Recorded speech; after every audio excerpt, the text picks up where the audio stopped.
Lord have mercy. Our God has left us. What a weekend. Great games. One that wasn't. And now we welcome the Seahawks and Broncos back to the party for the divisional round of 8. Lots of analysis available on our social feeds about those games. And I hope that you guys got a chance to check out our new live advanced data dashboard. I know Sam and I had quite a bit of fun nerding out on that over the weekend, huh, Sam? Yeah, I fired off like 120 tweets. I think the Twitter algorithm like shut me down on Monday and was like, you need to take a break. It's like when Netflix, pulls it up and is asking you if you're still watching. They were like, you've watched too much football. You've shared too many insights.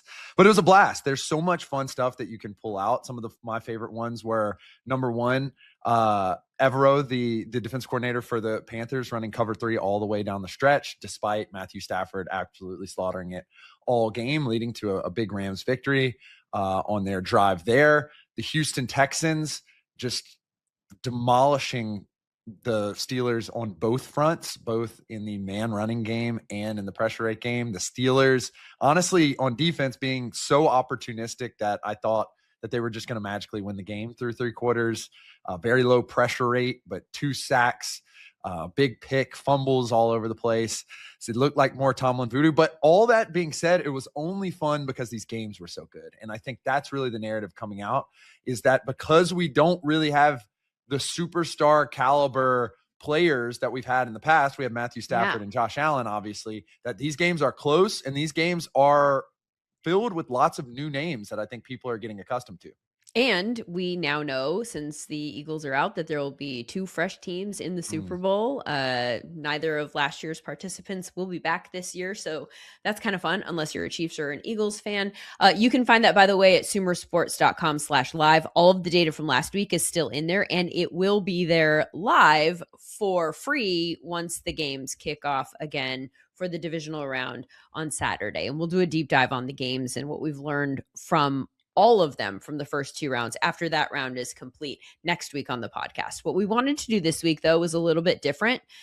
We wanted to put a bow on our season-long all-pro conversation. We did a quarter poll check-in at that stage of the season using our Sumer scores as a guide as to who was playing the best and who would be an all-pro caliber player if we had a vote at that stage of the game. We did a midway point update, and now the actual team has been announced by the Associated Press over the weekend. We wanted to weigh in with what we think should have happened with that roster. And for the record, quite a few of our picks are the same picks that the AP voting panel landed on, Sam. Yeah, I think there's multiple agreements, disagreements, and what I think is really unique to our approach is we have 4, 5 very deep dive folks that are in this voting that either have expertise in watching film or expertise in deriving advanced stats or expertise in AI or have seen the game in a different light. And I think the similarities are just as cool as the differences, because the similarities show where someone really had an absolutely killer year and it wasn't just production on top of it with not a lot of substance. Meanwhile, we're going to highlight a bunch of guys who I think people don't know that had excellent years and probably project to next year as well. And I think that's the real exciting part of this, especially going in the offseason, is the ability to think, okay, well, this guy actually is pretty good. What can we build around him in the future, despite people maybe not necessarily knowing their name? So Sam and I are obviously voters for our version of these awards, but we are not alone. Also voting and joining us now, Sean Syed, our resident always watching film guy, the scheme part of the Stats and Scheme newsletter, which you can sign up to receive. If you are not already receiving it, highly recommend that you sign up, and you can do so at SumerSports.com. Also, Tej Seth, the stats portion of said newsletter. Happy that you're with us, Tej. And our fearless leader behind the glass, so to speak, Matt Stopsky, who is the producer of each and every Sumer Sports show. He'll be weighing in with his opinions this time. I want to talk, before we get to our team, about the way that we came to, like, what our process looked like individually. Because I will say, for me starting off, I was really, really, really honored, so excited this year to have an actual all-pro vote. And I was also so glad that it happened this year, because we have so many tools available to us at Sumer Sports that I think really gave me a very specifically unique perspective. And so I was pretty committed to taking our data and using that data fairly heavily to push me in the direction of where some of these votes should go. And then obviously there are tiebreakers that, are created for other ways. Sam and I always say on this show that stats always require context. So there's context that you need to add to some of these scores. But because we've built this model that is really elaborate and complicated and has put so many different people who are so smart in various different ways kind of together to come up with a way to evaluate football play, I wanted to honor that with some of my votes and use the data that they created. And I will say this too, because some people will say like, oh, data doesn't do everything, nerds, whatever, like you got to watch the games. Obviously, that's the context. That's where that comes in later. But also what's different, and Sam and Sean and Stopsky, you guys can probably explain this even better than I can. Our SumerScore actually is watching the game to a degree, right? Like it's pulling data from aspects of the game that we wouldn't be able to watch as humans, because I know from a scouting standpoint, our scouts, like when you're creating a draft profile, you watch 3 games and you watch every single snap on those games. And then there's other context that comes into play, but that's like the picture, that's the snapshot. This model is watching every snap for every player. And there's no way that an AP voter or any kind of voter is literally watching every snap of every cornerback in every single game all season. Our model is. And so I think that there's some information that we can take from that that can push us in the direction of like, wait, why is that guy popping? Let's go look it up and see what the story is. Why is that guy not as high when he's a big name? And we go look and see what the story is and what the data is telling us as to why it's coming to that conclusion. Do you want to add anything to that, Sam or Sean or Stopsky?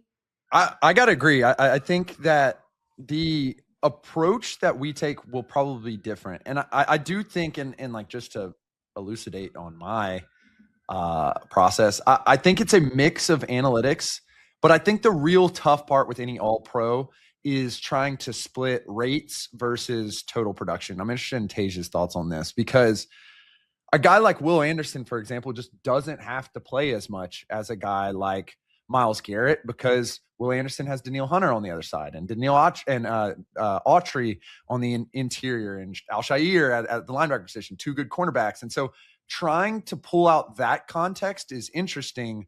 But as you said, Lindsay, like we're also grading the play. Like we're grading what he did using our artificial intelligence and a lot of the analytics that we have. And so at the same time, you don't want to take away from that, even if there's necessarily context there. So Tej, what are your thoughts kind of more generally about like rate versus production?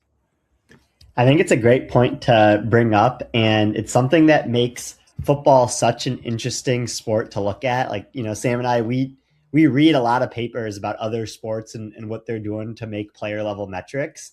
And the intricacies of football like definitely make it more difficult to kind of distill like which players are actually affecting which play and how like other players are helping them affect the play. But when it comes to just straight up production versus rate stats in general, I think for something like an all pro list, you have to balance both of them together. Like Sam, you mentioned the Will Anderson example, or you mentioned someone like Micah Parsons, who didn't end up finishing the season but played a big portion of games. And it's a lot easier to have a higher pressure rate or a higher stop rate when you're playing 5 less snaps per game as all the other high end edge rushers. Just because you're able to rest on the sideline. Just from a math perspective, it's easier to do that. Just because the sample size doesn't allow you to converge towards the mean as much. And so when you have to put something together like this all pro list, it's definitely just a balance of kind of your subjectivity of what you value between how good someone is on a per play basis versus what they did over every snap over the entire season. I think another thing that comes up too for me is that a lot of people, you have a lot of people who watch one team really, really closely. And so they feel like they know that person, and even sometimes might say like, he didn't have a great year. but they're not necessarily watching everybody else at that position. And they're not remembering the ways that the other players who are also good made plays that cost their team, right? Like it's a series of checks and balances in a sense where you're like, how valuable are the highs and how harmful are the lows? Because every player, and this is something that was so interesting to me looking at our game by game Sumer score, especially for certain positions. There's some positions where it's more so than others, where there's not a lot of consistency. You're like, that guy had like an 8 game and a 7 game and then a 5 game and then a 9 game and then a 5 game and then you know what I mean? Like there's a lot of volatility at certain positions and across the board. And so you kind of have to figure, like, I know that you remember these really, really high end plays of this player that he made, but what if he's actually hurting his team on the plays that you're not noticing? Like, we have to also find a way to merge that information into our overall analysis. And so I think we've talked a lot about, what was the phrase that Seth Walder used about bias? Oh, I want to come up with that phrase because it was so stinking good. But anyway, it's like it's the bias of remembering the memorable thing that leads to the memorable result. So anyway, let's get to some of these. And I see Sean literally watching tape as we're doing this. He's multitasking. I know you are. I know you're watching Texans Steelers right now as we have this conversation. Patriots Chargers. Come on. Let's be real. Oh, let me save you some time on that one. No, I think there's a lot of interesting things that could have been talked about. I do want to really mention real quick. I'm glad Tej mentioned subjectivity because that to me is so central here, where I think that it would be unrealistic for me to expect every single person to watch in depth all 22 players on every single snap across every single game. That is, like, just from a time perspective, that's, I think, personally unrealistic. I'd be happy to hear if someone did it. And stats have also gotten quite well. I mean, are they just really, really strong? So I'm curious, like, how much you lean kind of in one direction or the other. And I just think it's a taste thing. Like, there are a lot of times when I'm watching and when I'm filling out my ballot, like, I looked at our final one and there are ones where I'm like, oh, I just think we just like see the game in a different way. And I think that that's okay. And that's kind of beautiful about football. But it's so interesting, like, what your kind of cut up is. Because if I want to be film first, data context, and film last, which is what I would like to do, I mean, I'm not going to come here and say that I've watched every single player across the league at like all 272 games, like at like having to rewind it 7 times. So it's interesting to see just kind of what stats go in. If he can't, no one is. Well, I got to talk about the All Pro podcast. That's why I can't be doing that, Lindsay. But I mean, like, literally, he's so committed to watching film that he's doing it while we're talking to him on this stinking podcast. So like that, but I think that's a big, larger point that I think needs to be made, right? Like, people will say it's an imperfect process. It is an imperfect process. It's got to be an imperfect process when you ask people. But I also think that if you ask enough people, that you're getting a variety of different perspectives and how different people watch the game and what they prioritize. And I think that this exercise might, to a degree, do that. I know that we're a little bit of an echo chamber in the sense that, like, we are of a like mind on a lot of different issues and what we think should be prioritized in evaluation. But I know we're kind of coming at it slightly differently in some areas. So let's get to it. We're going to start with the offense and a position that I know people are very split on. And it kind of feels a little bit like, well, I don't know how to describe the groups. It feels very segmented in the ways that people are split on this. And that is the quarterback spot. And that's Drake May and Matthew Stafford. And a lot of conversation down the stretch about which of these two it should be. Matthew Stafford was the All-Pro first-team quarterback, which gives him an edge probably in the MVP voting. Usually, it didn't go this way last year, but usually the All-Pro first-team quarterback is also the MVP. Our choice was who, Stofsky? Drake May. Well, no, sorry. Your 4 choices was Drake May. My choice is Matthew Stafford, but I was overruled. So Drake May was the first team quarterback, and I guess MVP. Tej, why did you vote for Drake May? I mean, you guys know I am a huge Matthew Stafford fan, but I tried to not include that in my voting here. I ended up going with Drake May because I think that the quarterback that leads the league in total EPA, which is just like how much production you had on the season, is probably the quarterback that had the best season in 90% of seasons. And Drake May did lead the league in total EPA this year. But going deeper than that, he was the best quarterback when throwing to all three levels of the field, short, intermediate, and deep. I think that's just like super impressive to be able to do that at three different levels of the field. And he's a great scrambler. He was really able to carry an offense without much of a run game. We were iffy on the offensive line, we were iffy on the pass catchers, and he was just able to churn out production from this offense the whole year. And I looked at Matthew Stafford, and he was able to do that as well, but he had a worse EPA per play and a worse total EPA than Drake May, with a much better supporting cast. So I do think Stafford was the second best quarterback in the league this year, but Drake May was just a notch above him because of how he was kind of able to take his surroundings and turn it into the number 2 seed in the AFC. Sam, are there any stats we're leaving out? I totally agree with Tej. I think I will add an additional thing, which is the feather in the cap right now of Matthew Stafford is that he leads the league in passing yards. Drake May leads the league in passing EPA. So the impact of those yards was greater for Drake May. I am a little interested. The discussions that I've heard was, number one, strength of schedule. And number two, like, this is a guy making a leap, and Matthew Stafford has done it for years and years and years. Sean, what was kind of the separator between last year Drake May and this year Drake May? And do you think it had to do with the strength of schedule? I mean, watching May, I watched all of his clips last year, put out a video, and then just watching him this year, it's been such a thrill because you see all the specific points that I thought were, maybe this comes up as an issue in the future, are just like so smoothed out. Like watch him in his next playoff game.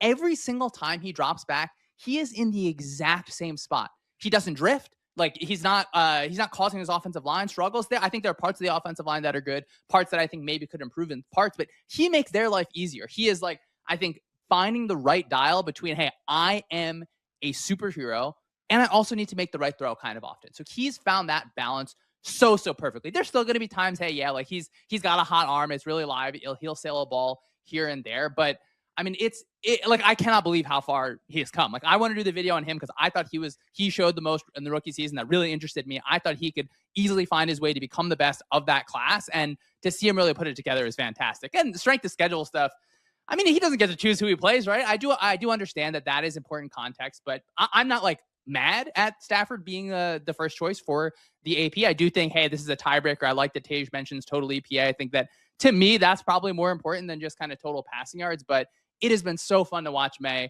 and we might be watching it even further going into the playoffs. I want to really quickly just jump in on this concept of yards versus EPA, because I think that there are people, maybe not listening to this podcast, but just in general, who don't understand why we think one is more valuable than the other. I'm just going to give you a quick example here. So if somebody has a 3rd and 4 situation and they pick up 5 yards, he completes a pass for 5 yards that picks up a fresh set of downs and the opportunity to add more yards to the team's total.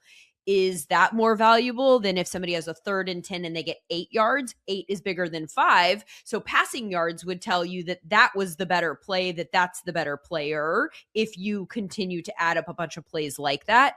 But 8 yards didn't get it done. 8 yards are sending you to the sideline and bringing a punt team on the field, and you don't have an opportunity to add more. So that's the context that EPA is considering, that the actual volume counting stat is not, which is why we're trying to get away from citing passing yards and looking more at the individual situation that each yard,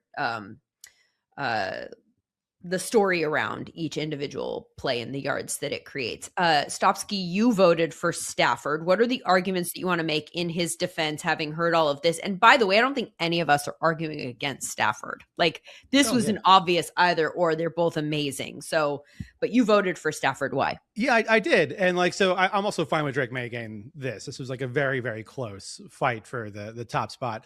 But to kind of go into my process, so there are a few key components to my process, which is I'm not the smartest person in the room, so I'm never going to be analytical like Sam or Tej. I don't have enough time to watch the film like Sean has. You guys know I work for the Giants, so for most of Sunday, I'm stuck in MetLife watching football. I think depends on the day. So it's, I can talk about the Giants really well. Liz, like you said, like a lot of people watch one team. Sometimes it's because we're getting paid to watch one team.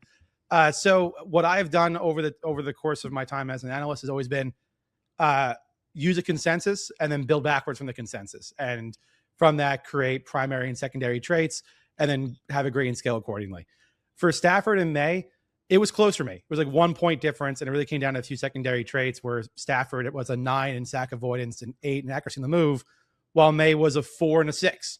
And like that was it. It was a 1 point difference. And I gave it to Stafford, but like, again, I'm not going to fight over a 1 point difference if the consensus thinks it's May. Like that's fine. Again, solid arguments for both. Not going to be mad about either one winning. MVP. I clearly voted from an all-pro standpoint for Drake May. Matthew Stafford, absolutely deserving. Congratulations to him. From a running back standpoint, we have an interesting conversation about to happen because our voting was, well, let's just say that someone here messed it up, in my opinion. It was Tage. Well, I'm going to blame you, Stopsky, because I think that Tage can go ahead and he's a guest, but you're not a guest. And so you skewed this. Anyway, Bijan Robinson is our first team running back, which I think everybody is in agreement about. He was the first team running back. Our second team running back is Jonathan Taylor. And that means that CMC did not make this list. And I don't have a problem with Jonathan Taylor, although he did fall off at the end because running backs are products of their environment, and Christian McCaffrey found ways to impact his offense in other ways. Now, Stopsky, did you not include CMC because you're like, okay, CMC's receiving production is not allowed to count as a running back? That's the only way I can like logically give you this, which I think would be wrong. Absolutely not. Listen, the fact that the AP decided to add an all-purpose player this year tells me that they also didn't think McCaffrey was going to make their team because they haven't had an all-purpose player in years. And did we have an all-purpose player on our ballot? No, but I'll say, and who made our ballot? You made our ballot, because you don't get a 12th player on offense to just be an all-purpose dude. That's not how this works. Like the AP added a spot for Christian McCaffrey. It's very apparent that they added a spot because they didn't think he was going to make it because he wasn't going to make it. Or maybe yards per carry. What? 3.8 yards per carry is not an all-pro caliber yards per carry. You just can't do it. Listen, I'm not going to argue that he's not a great player. He's a great player, but that is a really bad stat when we're really splitting hairs here between a handful of running backs to get these spots. And yeah, his receiving talent is great, but I don't really care. Like that's ridiculous. Run the ball. How do you not really care, though, guys? He's a running back. He's insulting. This is not a slot receiver. He's a running back. Look, here's what I'll say is way back in the offseason when the Bills extended James Cook, who I also think in theory could have made a lot of lists and probably received votes. Made mine. Made one of ours. We'll get to that. Because he could run the ball. Okay. The discussion was, and it was very similar with Kyron, where it was like, you need to know that this player in the next 2 years is going to be in the all-pro conversation, or they need to provide a maximum receiving upside in order to truly get an extension as a running back. And the idea that a player who has 23% target share at a position that is coming out of the backfield and not necessarily like just getting winged balls down the sideline, that player should not be an all-pro is absolutely bananas. And I think it's disrespectful to the evolution of the position. Insane. Like for us to say, it's like saying, "Oh, if quarterbacks run, I'm not going to include that." It's like Earl Campbell back there, like it's 1974, and the Houston Oilers. Like Jonathan Taylor didn't also have an 8 receiving Sumer score for running backs. It's not like I took a guy who had a 4. Yeah. Like it's very close. Jonathan Taylor like 1/3 of the No, it's not. It's very close. We're talking about my man was carrying the ball with Daniel Jones and getting yards. We're talking about a player was in hell for years. I am almost scared to ask our guests to weigh in here now based on the tone of this conversation so far. Taja's pick was inspired. I think Taja's second team pick was inspired. And I agree. I do agree. Well, but his first team pick is the guy that, essentially we're arguing against in favor of Christian McCaffrey. Because I'm arguing against Stopsky's stance against running backs catching the ball. Actually, that's what I'm arguing against. Agreed. Tage, you voted for Jonathan Taylor and Devontae Chan. Inspired. Yeah. So what this came down to for me, very similar thinking to Stopsky of I wanted to get there with Christian McCaffrey. but the just him as a rusher this year was such a negative to the 49ers offense that I just like couldn't get there, right? Like he just like wasn't able to do enough on the ground, and he was fantastic as a receiver. And I do think it's hilarious that they made up a all-pro position to get him onto the team, which he does deserve to be on there. But there are also other running backs that deserve to be on there as well. Jonathan Taylor was the Colts offense. Like, this was someone who was in the MVP discussion in like week 12, week 13 of the season. Like, he single-handedly won that Falcons overseas game that we all were able to watch. Like, just some amazing performances from him this year, even if it tapered off at the end because they just didn't have a quarterback to draw attention away from him. And Devon Achane was I guess a little bit more of an out there pick given the ones that we're debating about right now. But I just think he's so underrated and deserves recognition because of what he can do as both an efficient rusher, which is key there, and a very efficient pass catcher out of the backfield.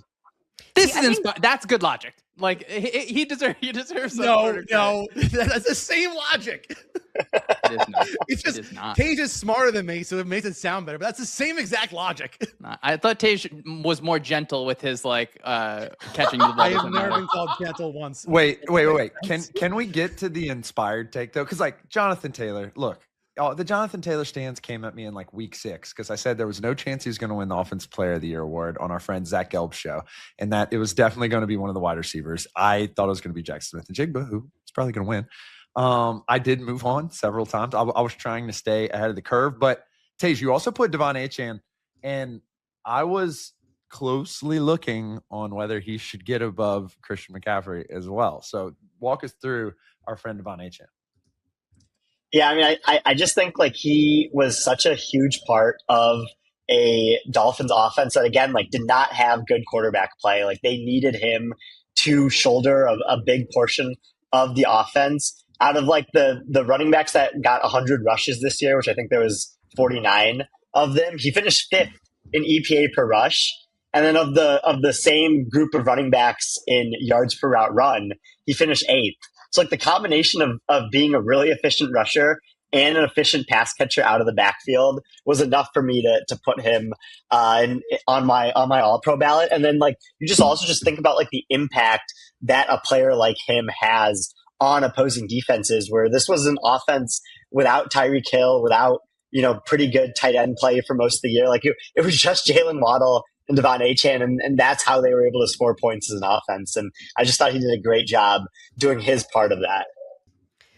I think it's an interesting conversation that we're having about the running backs who are primarily pass catchers versus the strength that you need to have actually in the ground game to create that balance in an offense.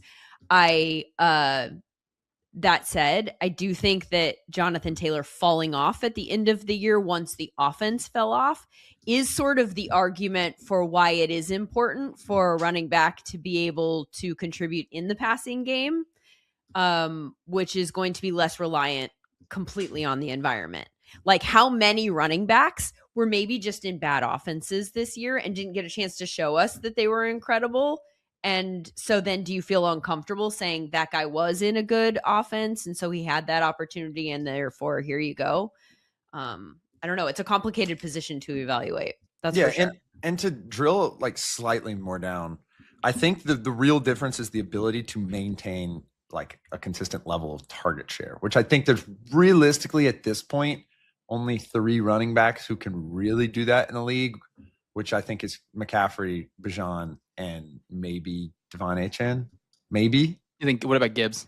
I will turn that over to Lions fan Tage Seth. I don't know. I'm curious. Yeah, perhaps. Yeah, the thing with Gibbs, which is like always been really interesting to me to kind of follow his career, is like there are just like some running backs that can have the 80+% rush share and like the 10+% target share, like in every game in the season and like last the entire season.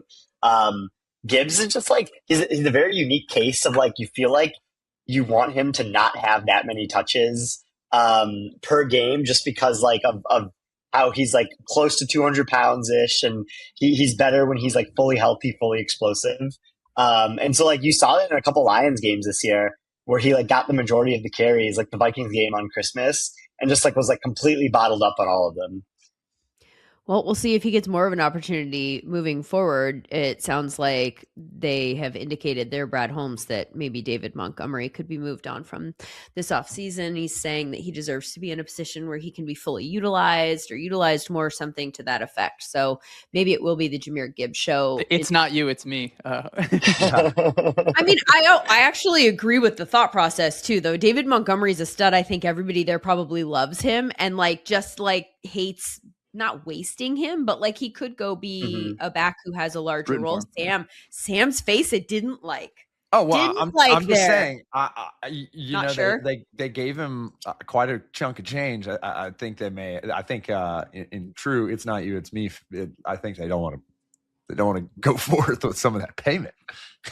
Or they just want, well, maybe they could. There's obviously a strong argument to be made for just like, hey, Gibbs is really good when we give him volume. Like we're going to do that. So anyway, let's go to the wide receiver position. The first two are super obvious. We had 3 wide receivers on the first team. It's Puka, it's JSN. Everybody's in agreement. That's unanimous. The third wide receiver, though, was very interesting. What happened with our votes there, Stopsky? So the last spot is between Jamar Chase and George Pickens. Both have 9 points each. So we need to someone has to hash sway. that out. We got someone. We're gonna get into a rumble here. Someone's gonna get punched. Okay, so, who voted for Jamar Chase? Okay, so Jamar Chase was on the first team for myself, for you, Lindsay. He was second team for Sam. He was second team for Tej, and he was second team for Sean. And did you 3 have Pickens on the first team, or did somebody have somebody else on the first team? I think Sam and someone else. I had Amon-Ra St. Brown. And he had Amon-Ra St. Brown. Amon-Ra. Okay, so that's how they ended up tied. That makes sense. Stopsky, why did you pick Jamar Chase? So he had a 10 Sumer score for us, and his target share was better than Pickens, and that was really it. It was I think he had like a 30-some% target share over George Pickens, like 24%. And that was just enough for me to give him the nod over Pickens. I think also there's something that happens to wide receivers and like, do you think Jamar Chase got worse this year? Like, did that happen, or is it that the quarterback position for a good majority of the year got worse and affected kind of his ability to put up numbers? And so he wasn't in this conversation all year long in the way that we know he would have been if Joe Burrow had been healthy. And but isn't it like a scouting discussion and less of like a this person had the best season kind of discussion? So, what was our Sumer score? Because that's 10. Exactly. So that's the point that I'm making to support the fact that our Sumer score is telling us I watched him play every second, frame by frame of every game, and he played great. He played a 10, like a historically good season. So that tells me that what's dinging him is the narrative that goes along with he didn't score as many fantasy points for me this season. I didn't hear his name called as many times this season. I think that's what happened offensively, not him. Tej, where do you stand on total EPA for receivers? Because Pickens, I think, had like 30 more total EPA. Obviously, all of us recognize like a lot of like for Chase, like I think Chase is a better receiver than George Pickens, candidly. But I mean, I think overall from that perspective, that certainly leans towards Pickens. Yeah, total EPA is a decent stat for receivers in terms of just like how much production did they have and how important was that production. Like Lindsay was talking earlier with why we use EPA over yards. Chase had some weird plays this year where he was like targeted on a screen that was returned for a pick 6, and he was targeted on a couple other like Jake Browning interceptions that like hurt his total EPA, even though those weren't his fault. But even from a yards per route run perspective, Pickens was a bit higher than Chase this season. And also Pickens was just like very good from the eye test of what he was able to do as a vertical threat in the Cowboys offense and how badly they needed someone like him after what the previous season looked like, where they were just missing someone like that in their offense and what he was able to do to really open up their offense where like there were games, you know, if you were a fan of a defense like that was playing against the Cowboys, like you were probably just as scared of Pickens or even more scared of Pickens than you were of CeeDee Lamb throughout the year. I mean, Lamb didn't make any of our first or second teams. I like to think of Tej, the Pickens pick as us just recognize like this Cowboys offense is really fun, and we're going to miss watching them for a few months. Yeah. I'm not going to miss it at all. What are you talking about? So I'm not arguing against Pickens, by the way. This is like splitting hairs. We're talking about all guys we voted for to be on an all-pro roster, first or second team. But Sam, what were you going to say? Yeah, Sam, you're kind of the deciding vote here as someone to put Yeah. Amon-Ra as the who. Oh, Hey, yeah. why did you put Amon-Ra above both these guys? And then if you had to replace Amon-Ra with one of them, who would it be? But also, let me make one last point really quickly. You have said all the time that EPA is a offense stat, right? Like more so than it is an individual player stat, although we can use it for quarterbacks because the entire offense runs through them.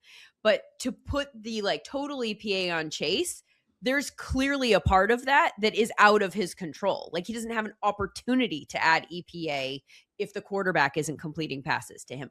I will let you take over now. Yeah. So to that point, and if you want to go check out our Sticky Sacks series, it's been one of our most evergreen pieces. We did it back in May or June, and we talked about how the wide receiver position, number one, is by far the most sticky position, and number two, we know which of these guys are good. So that's why I went with Amon-Ra St. Brown, at least for this season, because he was in the top 5 of basically every key sticky metric: receiving SumerScore, overall SumerScore, yards per route run, target share, total EPA, targets per route run. He was in the top 5 of all that. And when the preponderance of the evidence is that big, it follows that he's probably the third or fourth best wide receiver in the league. That's why I put him ahead.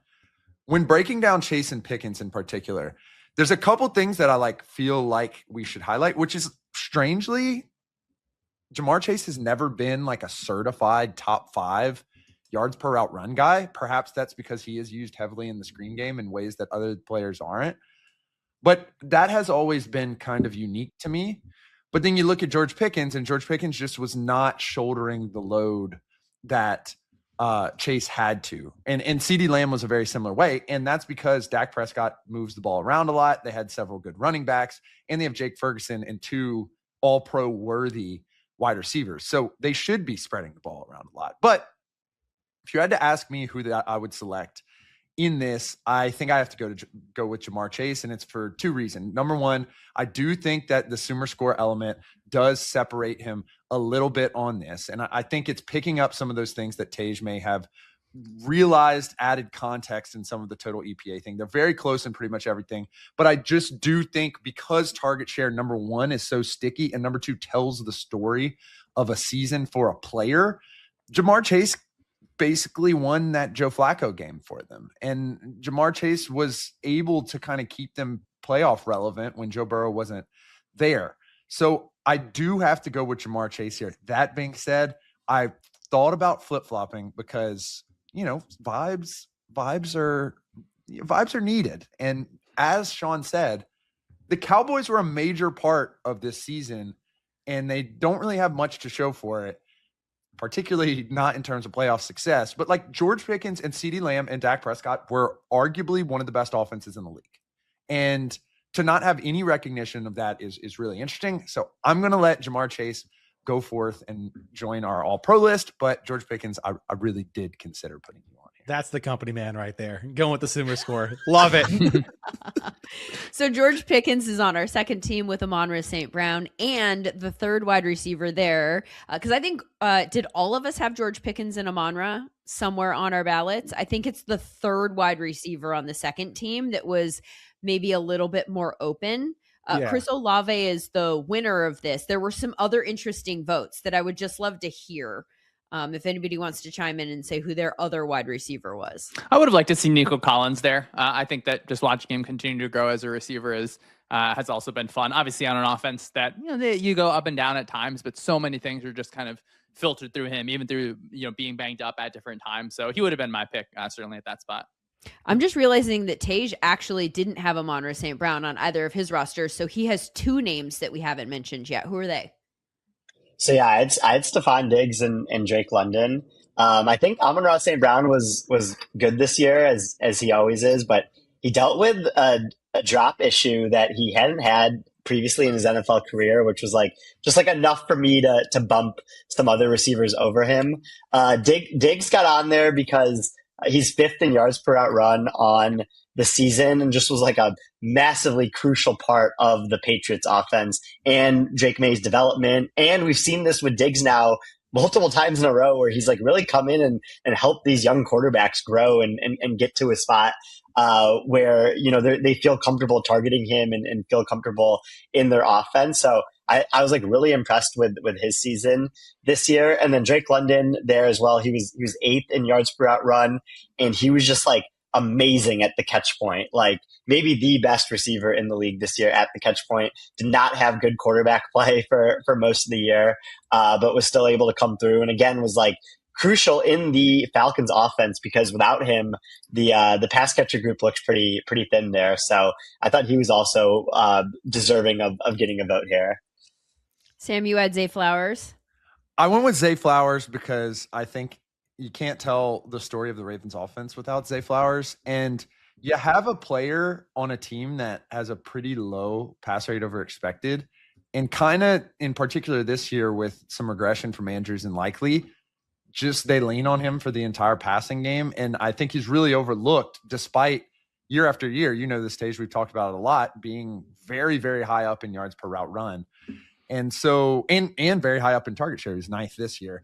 And so I think despite his Sumer score being a little bit lower, primarily because, you know, he just doesn't get the level of opportunities that everyone else does.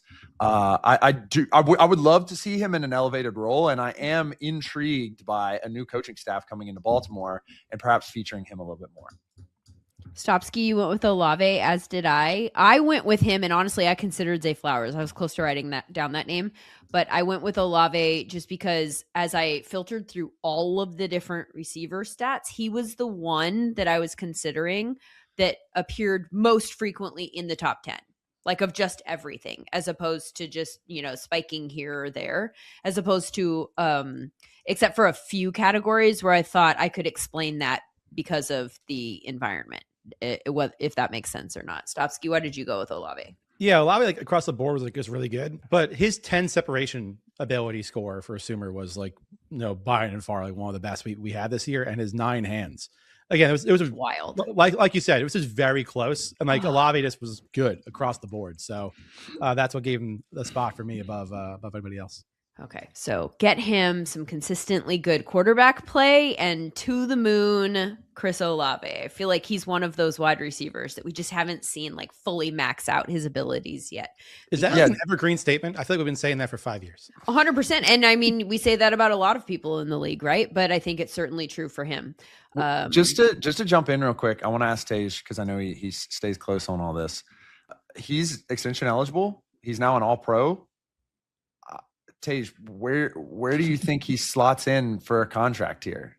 Yeah, I mean, I think he needs. I'm really, first off, I'm really glad that they kept him in the trade deadline. Like there was talk about moving him, but he's like such a special player that you want to keep him on your team. I think his contract should come in around the Justin Jefferson, CeeDee Lamb level there. Like I don't think he'll get as far as Chase at the 40 million mark, but because of inflation and where the league is going with wide receiver ones, I think that he should be the next tier after that with like Jefferson 35 and then CeeDee Lamb I think at 34. I mean, you've got DK at 32.9, so I'd go over that. That's where I'd start my conversation if I was Chris Olave. Yeah. Like this is as low as we're talking here, or else, you know, let's talk to someone else. Let's go to the tight end position. And no. We had, what do you mean? Oh no. Go ahead. Sean hates good vibes. That's all we need to know about this.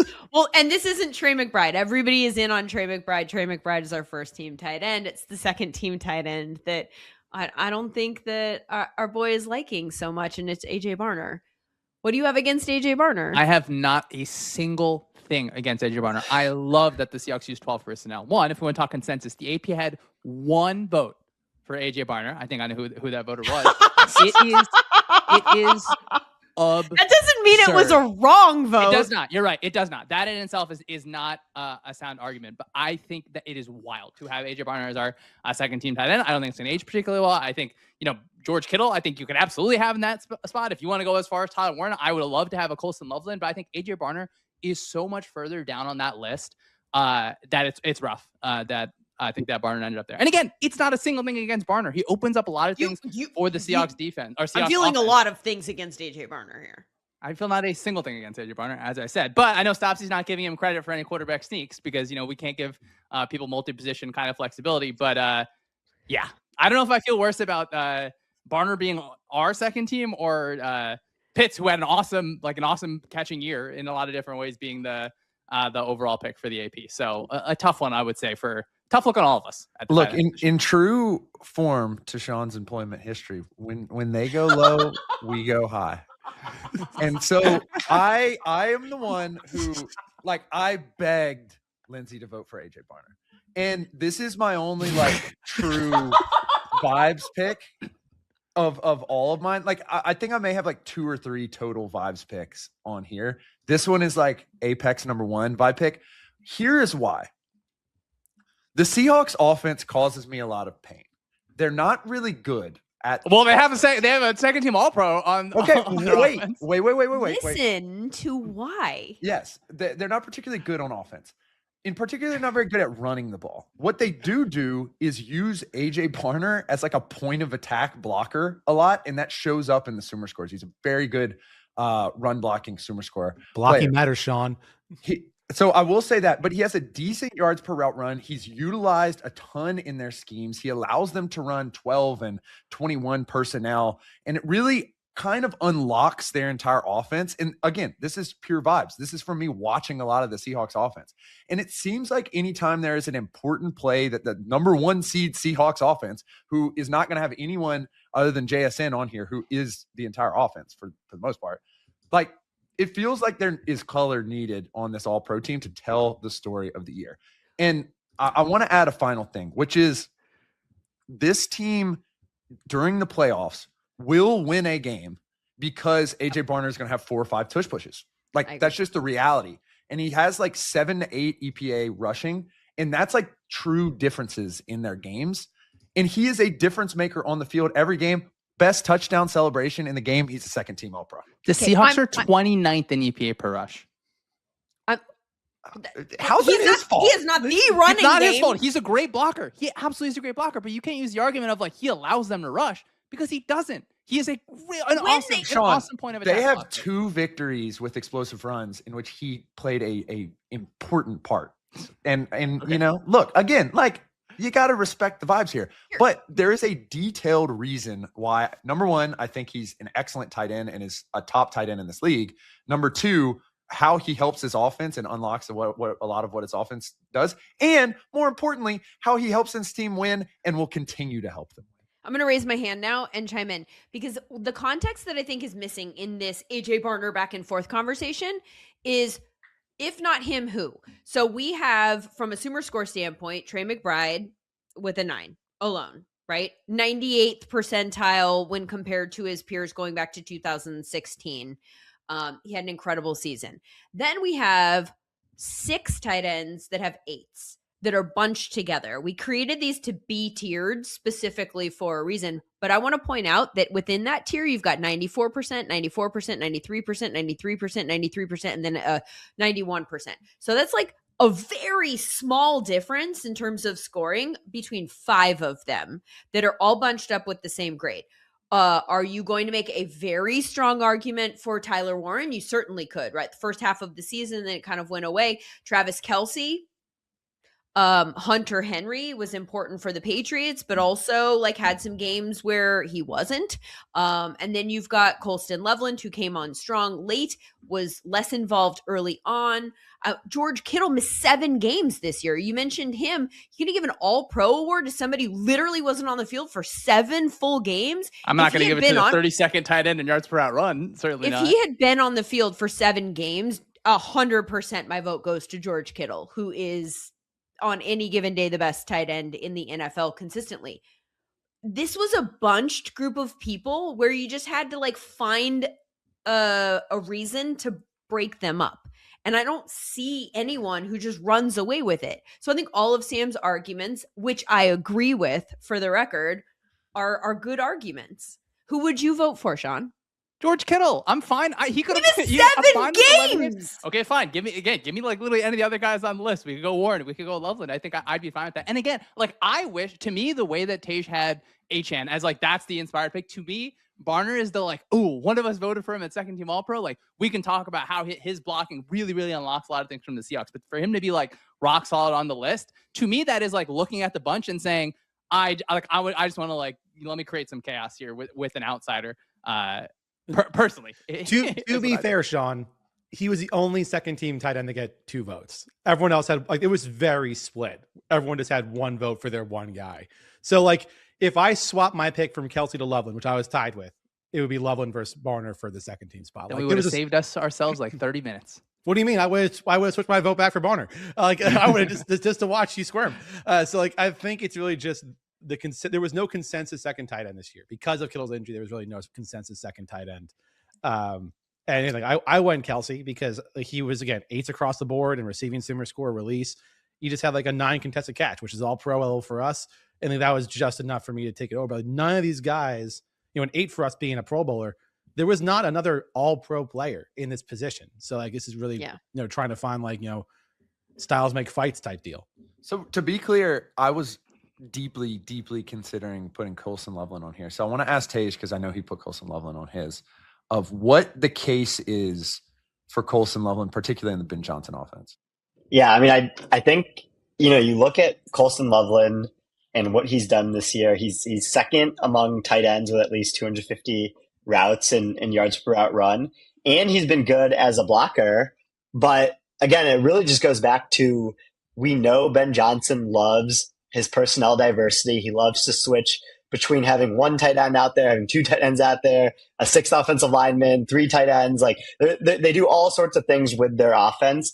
And he probably played a huge role in making sure that they drafted Colston Loveland in the first round to give him that personnel flexibility. And then to have Loveland, who fell a bit in the draft because of some medical concerns, then missed most of training camp, and to come in and for him to just ascend over the second half of the season really just put on for me how special a player he already is and what he could be in the future, where I actually filled this out before the Packers-Bears playoff game and then felt really good about the pick while the game was happening, just because we really just see how big of a part he is in their offense right now and what he can continue to be in the future.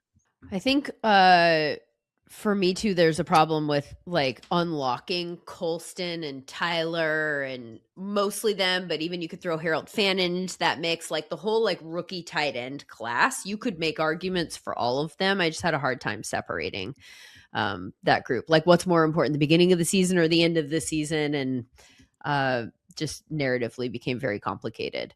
Let's go to the offensive line, and I'm going to read to you our first team offensive line. And then I would like for you guys to weigh in on specifically, was it right guard? Yeah. Guard was the only one that had any kind of potential movement. By the way, our right tackle, we had the exact same ballot for first and second team, all 5 of us. All 5 of us. Okay, let me read. Should I read the first and second team or just first team and then we go to the second team? Let me read it all. Yeah, Let's put it all up. First team left tackle, Garrett Bowles. Second team, Jordan Mailata. First team left guard, Joe Tooney. Second team, Quentin Nelson. First team center, Creed Humphrey. Second team, Aaron Brewer. Right guard, Quinn Miners is our first teamer. Michael, say his name, somebody. Wenham. There you go. He's our second team right guard. And then right tackle, Penei Sewell and Darnell Wright, as he mentioned. So right guard feels like the area where we had the most disagreement. What is the argument for Miners, Sean? I Miners think he's like one of just the all-around best blockers in the league up top. It's just been cool to watch him. Just like there's so much flexibility to his game. I think he can win with power. I think he can move well enough. I think the Broncos offensive line as a whole, like they do just such a good job, like working as a unit to really, really allow Bo Nix to have time in the pocket to unlock some of the things that Peyton wants to do. I thought, it was a slam dunk first team All-Pro ballot for Miners. And Tej agrees with that, as does Stopsky. Sam, you and I are on the same island here again with Michael and Wenu. Why can't I say his name? Why is that? Say it for me one more time. So yeah, I'll just jump in here. Like Michael and Wenu, I think there's a narrative that people kind of missed through the season, in that the Patriots offensive line last year was looked at as like red flags, scary, don't know what you're going to do for the future, etc. And they tried to address it in a very similar way that the Detroit Lions tried to address their offensive line, which is like, we're going young and we're getting athletes. And so they get Jared Wilson and they get Will Campbell on the left side of that line, 2 young guys. And, you know, they struggle. We saw Will Campbell struggle in the playoff game. Like, they weren't great. But what really locked them in is the right side of their offensive line moved Michael Onwenu from the tackle spot into the guard spot, where there was evidence last year via our SumerSports that he was going to be really, really good. And then they bring in Morgan Moses from the Jets, and both of those guys were really good. And I think having 2 veterans on the right side is very key. And so I think telling that story via our SumerSports, via the pressure rate stuff, is very key to this All-Pro list. And thus, I think Michael Onwenu deserves a spot on it. That's cute. Wow. So here's the deal with Miners versus Onwenu. Same SumerScore, right? No change there. Miners had a 10 sustain, like protect through the year level of sustain and a 8 initial quickness. Onwenu had a 4 and a 2. Like, again, same, like in the same bracket, but like Miners is a better player than Onwenu. And although I understand, like, listen, that's a little mean because they're the same SumerScore and like theoretically, like, you know, we're talking like a few percentage points difference here, but Quinn Miners, I thought, was like the hands down best right guard this year. Then explain to me how, as someone who's very familiar with how our SumerScore works, how did he get to the same SumerScore? Because clearly something else, he's better at something else. So I think the key reason is that Onwenu had a really, really great pressure rate, and like that matters to a certain degree. And, you know, you think of a guy like, and this is a really interesting conversation that I want to bring up with Tej in particular, because when it comes to offensive linemen, a lot of pass protection has to deal with the quarterback and their ability to avoid sacks. And the Broncos, and like, there's a case that could be made statistically and via the film that you could have McGlinchey, Miners, and Bowles on this All-Pro list, and I'd be perfectly fine with it. The problem is Bo Nix has never taken sacks in his entire career going back to college. So there is an element in which, like, also context kind of matters. Run a ton of play action and a ton of screens. And so is there a difficulty component that we're taking into consideration here? Across the board, by the way. But what else on the offensive line stood out to you, Sean? I thought our left tackle spot is our final one, Mailata. Yeah, I disagreed with that. I mean, Mailata has definitely been hurt this season. I think that's quite clear. He's going to use an offseason to be able to get healthy. I certainly would have had Laramie Tunsil in that spot. I think you can make a decent argument for Trent Williams, even though I thought Williams did actually have some struggles at different points this year. Maybe at a spot I wouldn't like have expected, I think, from him. But yeah, for me, Tunsil, just the way that he's being used, also as a weapon in the run game, I think we get to see that expansion in his new spot there. And yeah, I thought Mailata, it could be like, hey, we have this vision of Mailata, and to me, it was like a clear step down. That could be kind of biasing it in my view a little bit. But yeah, I thought he was playing quite hurt, and I think you could kind of feel that a little bit more in the run game, I think, than the pass game at times. But I was a little bit surprised that he ended up as our second over a guy like Tunsil or Trent. Yeah, I think that's totally fair. Yeah, I think we're really splitting hairs at the left tackle position this year. I considered a lot of guys. I decided to just go chalk with the metrics. I loved Laramie Tunsil's play. I think he was the main reason why that offensive line, much less offense, could stay afloat. And, you know, I liked a bunch of the other guys as well. So I think that left tackle position is just, we talked about how, you know, tight end didn't necessarily have a position where there's a lot of great guys. Left tackle position where there's a lot of high performers at this point in the National Football League. I want to talk about center for just a second, just because I know that there are some people who whose opinions we take very seriously and respect, that were very strongly in favor of Aaron Brewer being the first team center. And that's Duke Manyweather and Brandon Thorne, who watch a ton of offensive line tape. And that's kind of like their world that they live in. we ended up going with Creed Humphrey, who I also don't think is a wrong answer, right? I don't think there is a wrong answer here, but I do think it's an interesting conversation as to why one over the other. Sean, I'd love to hear your thoughts on Aaron Brewer and what stood out. And then either Tej or Sam, I'd love to hear what you, in your opinion, put Creed over the top. Yeah, when I look at, like Tej was talking about, all right, you see these HN runs that are just awesome. On like all of them, Aaron Brewer has moved like 45 yards down the field. Like, I think that he is a legitimate weapon for when Mike McDaniel was there. Like, I think he looks at it and says, okay, I need to get the ball on the outside. And one of the reasons why I can do that is because I'm pulling my center. Like, to watch his athleticism, for him to be able to get there, it is a little bit of, this is a fun kind of new thing kind of on the scene. But like, he is almost as much of a weapon as some of their skill players at sometimes. So I think seeing that and noticing, I did a video on a play against the Jets. It's like, man, this guy is doing things that you're not supposed to be able to do at the center position. So I think for me, it may just be a little bit more of a ceiling thing. And look, he still has, I do think like other things that need to be improved on. And I'm not like super mad. Like, I think I did have Creed as second team, but he is like an actual weapon at the offensive line. And I'm really biased towards that. Like, I want to chase the ceiling. Like, I really like the idea of you being able to build your outside run package because you have a guy like that can move so well on the outside. Tej, what about Creed Humphrey, do you think?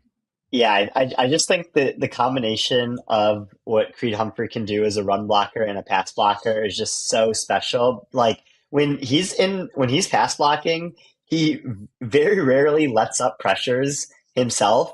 But even when he does, it's on plays where the time to throw is like usually above 3.5 seconds. Like, his time to pressure allowed is just really, really high sometimes. And then he's just phenomenal as a run blocker. Like, the Chiefs really could only run behind him this year. Like, they weren't able to get much of a run game going outside of that. And so, like, just what he was able to do in the offense, on top of just like being able to stay healthy. I think he was like, in Mahomes' last game against the Chargers, I think he might have been like the only remaining healthy offensive lineman from the Chiefs offensive line, and just like such a big part of their offense. And it's cool that he will be, a Kansas City Chief for the rest of Mahomes' career and be able to protect him like he is right now. It's an interesting position too, especially on the interior, where I think you're going to evaluate their ability in the run game more than on the outside, where it's like primarily, I mean, obviously the run game is still matters, but like you're primarily, like, how are you standing up as a pass blocker? But then there's like the value of, when you look at Aaron Brewer and all the things that you say are true, you're like, what kind of effect did that actually have on the offense, right? Which kind of goes back to how much effect the run game actually has on an offense. And so almost feels like it looks flashy, but I wonder how valuable it actually ends up being, unless you are also really, really solid as a pass blocker in addition to that. All right, let's move on to the defensive side of the ball, and we're going to start with the edge rushers. Stopsky, was this voting clear cut? I think so. Mainly because, unlike the AP, we didn't just like sell out and add a third spot because we didn't want to make someone's feelings hurt, which is ridiculous, by the way. Like, you don't play 3 edge rushers. Stopsky, you got to cool it on the AP. The AP was gracious enough to give SumerSports host Lindsay Rhodes a vote. No. We Lindsay love Rhodes the was AP. gracious enough to give her expertise to the AP that God. apparently Okay. adds. Okay. It would play 24-person football if they could, to not hurt someone's feelings. Hey, There are 2 edge I like more rushers. football. You can't have 3 edges. That's not how this works. I don't like the idea. How can you have your AP team just be like what's going like on the field? Like, you have sub packages. I don't. What sub has? I'm sorry. Are we just doing like full on? This is our AP list for 3rd and long, guys. Don't worry. Like, I'm not mad at that at all. I want Sean's AP list for when it's 12 personnel in short yardage, please. But this was, there were 4 names that popped up over and over again. It was really just how we were going to list those 4. And that was Myles Garrett, Will Anderson, Aiden Hutchinson, Micah Parsons. A couple other names kind of flew in here and there, but it was really just those 4 and where they were going to fall, again, because we decided to have 2 and 2 like the AP did for the first, last 6 years minus this year. I think Sam and Tej and I have the exact same top two, and that's Myles Garrett and Will Anderson. Tage, why did you? I mean, the Myles Garrett thing is obvious, right? Having broke the sack record, but why Will Anderson? What did he do that impressed you the most this season? It is funny, and I know everyone says this, but I just have to say it again.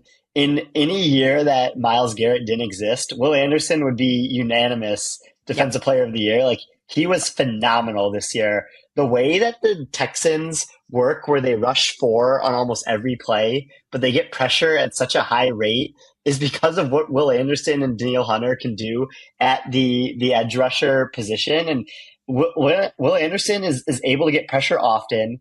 He gets it quickly. And what I think he does that's really special that might not show up in a lot of the stats like pressure rate that we look at is he really just crushes the pocket and makes the escape lanes really hard for the quarterback to move out of the pocket. Again, like I think we saw that in the Texans Chiefs Sunday Night Football game from like a month and a half ago, where like we know that Mahomes loves to get outside the pocket when pressure gets to him and be able to find receivers downfield. But because of the way that Anderson was getting pressure in that game, just made it super difficult for Mahomes to actually escape the pocket. And then I think we've just seen that throughout the season. The Josh Allen Thursday night game that I was able to watch with Sam, like we saw something very similar happen there as well. Like just a super special player to watch. Sean, you had Parsons on your first team over Anderson. Why is that? Yeah, I think so. I've now done this twice where I've kind of downweighted volume of games for like, to me, you have to be like special at the position. So I think Kittle is one example from earlier. And then, I mean, Micah Parsons is absurd. Like it's so crazy that so quickly we were like, oh, wait, like this guy is so good that maybe that trade made sense, like to give up all that capital for him. So watching games like early on in the season, I think it was a Thursday night against the Commanders, watching him against the Bears, like Jeff Hafley was able to scheme so many fun things for Micah Parsons. Like he was really the core part of that entire defense. I absolutely had him right behind Myles Garrett, and like, I mean, he's so fun. So I really hope that he's able to come back healthy and continue to make a difference. Yeah, I also want us to talk about Aiden Hutchinson for a minute too, because I think that, like you said, Tage, like in any other year, like what Aiden Hutchinson did in a lot of ways was so impressive. And I mean, I think that, is he the favorite for comeback player of the year? Like what he did coming off of the injury is also kind of wild.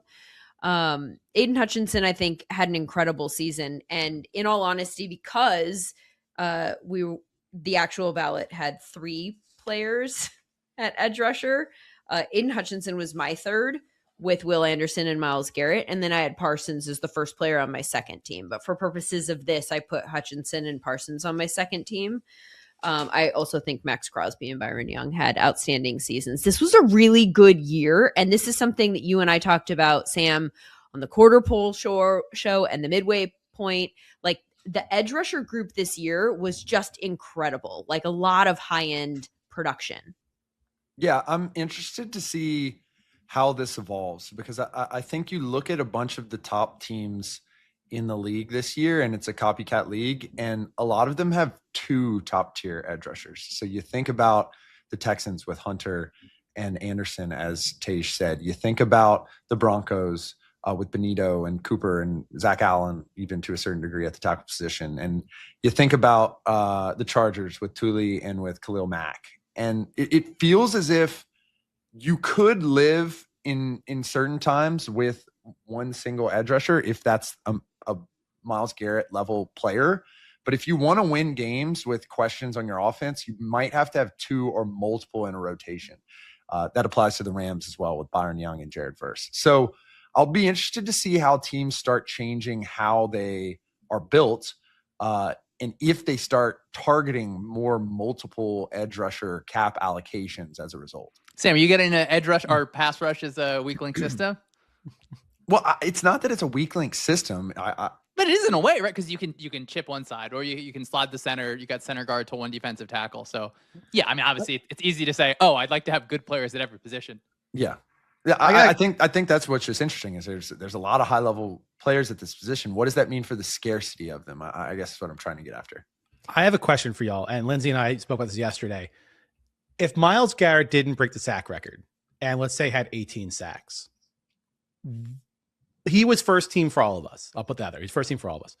If he only has 18 sacks, do you replace him with a Will Anderson or an Aiden Hutchinson or Micah Parsons? No, I'm not this extreme, but part of me is like, if he had 10 sacks, like, I don't know, that's like, there is like to me a nice sliding scale of obviously like production versus like if this person is so absurd on the field, like Myles Garrett is in a world of his own. And like I understand, yes, like finishing the sack is obviously really, really important, but I don't think this is just a sack record thing. Like, I mean, he is warp speed every single snap. He changes the way that an offense has to function, has to breathe. Like you have to devote 3 resources to him. Like he is changing every single part of a game in a way that, like I just don't think that really anyone else is able to do. You think he's on his own tier outside like a Will Anderson or a Hutchinson or a Max Crosby? Like it's Myles Garrett tier, and then Parsons is also thrown in here obviously too somewhere.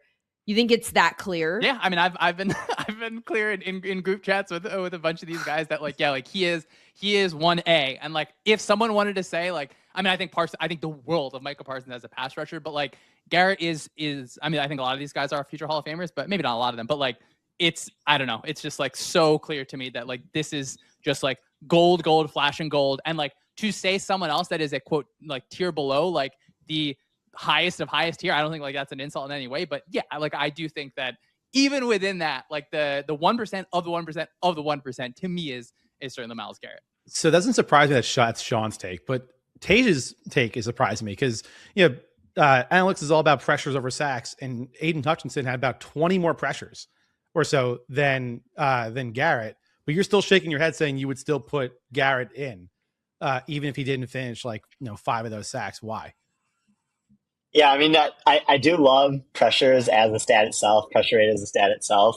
I think with the difference comes down to 2 things there. One is what Sean mentioned, where like offenses dedicate so many resources to stopping Myles Garrett. Like one of my favorite clips will forever be when he was just motioning across the defensive line and there were 2 tight ends traveling with him just to block him. But the other thing that I think is really interesting when it comes to Hutchinson, who I think is a good edge rusher, is my friend Judah Fortgang has a stat where he calls it disruptive pressures versus non-disruptive pressures. And Aiden Hutchinson leads the league in non-disruptive pressures, like pressures where you're getting to the quarterback, but not enough to affect actually like the play itself. But like other edge rushers like Myles Garrett, Will Anderson have super high disruptive pressure rates where you're getting to the quarterback and you're actually affecting the outcome of the play. And I think like when we look at something like a blanket stat like pressure, it's important to have both of those pieces of context when evaluating the edge rushers. And neither Tage or I had Hutchinson on our first or second team. I mean, I think Hutchinson had a great season, but yeah, I thought that was interesting that Tage and I both left him off. All I'm learning is that Tage hates the Lions. That's all I'm getting from this all-pro vote. Tage is dissatisfied with the season. Just to add an element in here too, I'm less super gung-ho to say I would have him like 1-1 spot in the all-pro, like descriptive of the season thing, just because like I do think Will Anderson had a freak season. I still think I'd have him on my first team. I will note that like there's predictiveness and descriptiveness. So like the sack total did have a massive impact on games. Like the fact that he had 23 sacks was massive to, expected points added, et cetera, et cetera, et cetera. So like sacks are important. How many Shador conversations were allowed to happen because they won games because Myles Garrett played well? Thank you, Myles Garrett. I'll send a thank you to Myles Garrett for that. But like, if you're looking at some predictions, sometimes these rate stats and sometimes these, more sticky stats are key. I do have to agree with Sean, however, though, where I think that probably if you had to build a championship team from scratch fantasy draft, and then the quarterbacks are like a separate weird auction, Myles Garrett's probably going 1-1. Like I think at this point you might put Myles Garrett over Puka or Jamar Chase or Jefferson or some of those other extremely highly paid wide receivers. Like I think it's totally fair to go Myles Garrett, then the wide receivers, then back to Will Anderson or Micah Parsons or these other people at this point. Will Anderson, from a SumerScore standpoint, was our highest scoring defensive player across the board. Not far behind, though, was the guy who everyone voted here, unanimous first team interior defensive line, and that's Jeffrey Simmons. Who wants to talk about the insane season that this guy had for the Titans, who maybe if you're a casual fan, you might not have any idea that Jeffrey Simmons played the way that he did this season because people weren't watching the Titans that closely. What did he do that led to that kind of a score? What did you see on tape, Sean? I mean, he's like still doing it, right? Like he's been doing it for a long time. It's really cool just to think about, because like the Titans, I don't want to like lie, like they're not the first defense that I'm gonna like pop on, but then you see just like every time, like on a live watching, it's like, man, he keeps on pulling up, and then you pull up just like the sprint of him in a row, like the smaller cut up, and it's like, wow, like he can win in so many different ways. And yeah, along a defense that is not the highest level unit by any sort of means, but for him to be like, it's not in the same like clarity of Myles Garrett, because I did really like how Cam Hayward played this season, but like to me it was a clear, like this guy has to be on the first team. Then we can fight about Leonard Williams or Cam Hayward or whoever at that second spot, but really like just cool. Just like I'm happy that you have a team where even when they're struggling, even then like you have a coach fired, rebuilding in new ways, like you can still look at it and say, wow, like this guy is still getting it done no matter what. Yeah, to just tag it with some statistics, he was a full percentage point better than basically everyone else with 200, box defense snaps in pressure rate. Like this dude was flooring it. And when you look at the totals, which are excellent as well, like he was in on 12 plays where sacks were credited to him. He missed like several games and was still that good. So I think far and away, he was the best interior defensive lineman this year. On our first team list, the other defensive tackle that made the cut was Quinnen Williams. Stopsky, you did not vote for Quinnen Williams. You voted for Kobe Turner instead. Why did you like Kobe Turner so much, who did make our second team? So after Simmons, which I agree was like number one across the board, after that it got very muddled for me in terms of like who was next between Kobe Turner, Big Cat Williams, Quinnen Williams, Cameron Hayward, Byron Murphy. All these guys were like within a grade of each other. And for me, like Kobe Turner just edged them out a little bit. He had a 9 pass rush Sumer score along with a 8 run defense Sumer score. He was a 10 in pass rush stunt, and like that was just enough to give him like that 1 point bump over the rest of the guys. But like I said, this was a really, like, I know the AP moved to 3 edges. You could have moved to 3 D linemen too. Like there was enough here to put in 6 defensive linemen and feel like all 6 of these guys deserved a spot. And here was like really just splitting hairs, but like I wouldn't argue against any of these guys making this list. You mentioned the guys that got votes. I think we mentioned Cam Hayward, Kobe Turner, second team, Big Cat, Chris Jones, Byron Murphy. Those are all of the defensive tackles who also received votes. Let's move on to the linebackers, where did we have a unanimous?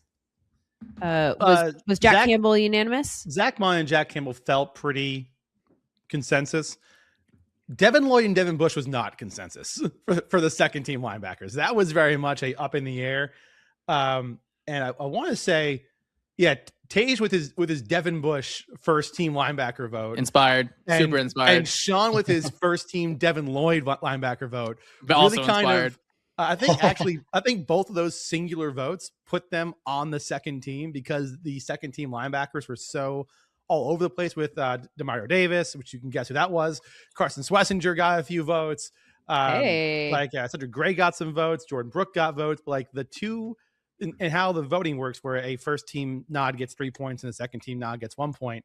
And one's so tight like this, getting a first team vote from Sean, from Tage, like kind of did it. So I would love to hear, Sean, why Devin Lloyd? Because it's not a name that's been brought up a lot in this cycle. Although Devin Lloyd is an incredible player, why did you give him that nod for first team? Yeah, I mean, I think you got to watch the Jaguars defense. Flip on the watch the tape. Says Sean. That's not what I'm saying. I think that the Jaguars defense, like a lot of their pressure packages, I think can function because of their linebackers. I think you could argue that might actually be the best linebacker room, maybe in the NFL. I think seeing the ways that they can play in unique ways, play man coverage, play zone coverage, attack you in the run game, get to the edge. It was impressive. Like, I didn't come into the season looking at it and saying like, oh yeah, this is going to be the linebacker room that really impresses me. So I had Jack Campbell off the list. Of course, Lloyd up top. And then, I mean, I think not having Azeez Al-Shaair on this one is a little bit rough for us, just like not having Leonard Williams on the defensive line list. I want to dig deeper into that, Sean. Jack Campbell, talk me through. For context, me and Sean sat in his secret lair that you can see him in right now on YouTube. Please be sure to subscribe.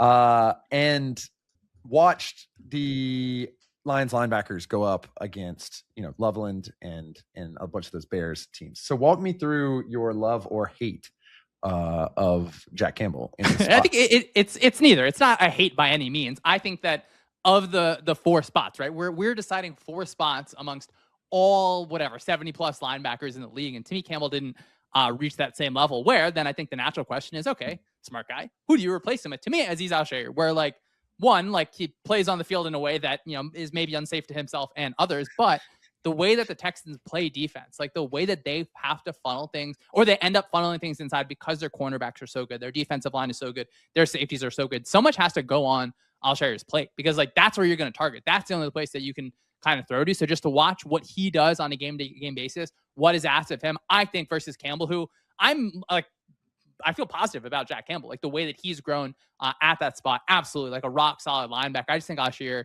does a little bit more for me. Yeah, and I think this is the most interesting position when it comes to all-pro voting because linebackers are the most affected by scheme, they're the most affected by job, and they're the hardest to evaluate because of those two things. So, like, take Jack Campbell, for example, which Tej also had him very highly ranked.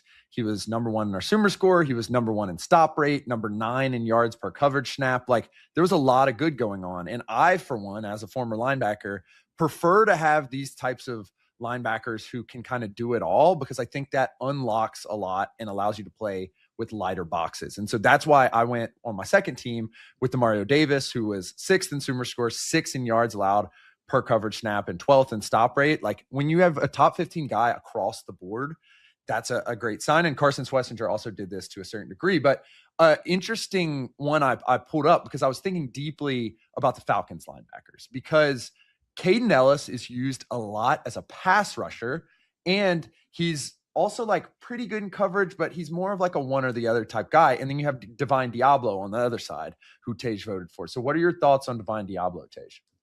Yeah, I mean, I was obsessed with watching the Falcons defense this year. Again, like watched a Falcons game in Sean's lair when they're on Sunday night against the 49ers. But I think Diablo actually missed that game, which was like a big reason why he was on my all-pro ballot of like, you could really very clearly see the impact of him when he was on the field versus he was off the field and what that did to the Falcons defense. And, you're just talking about someone that just like, he just played really well this year in terms of a coverage linebacker and a run defender.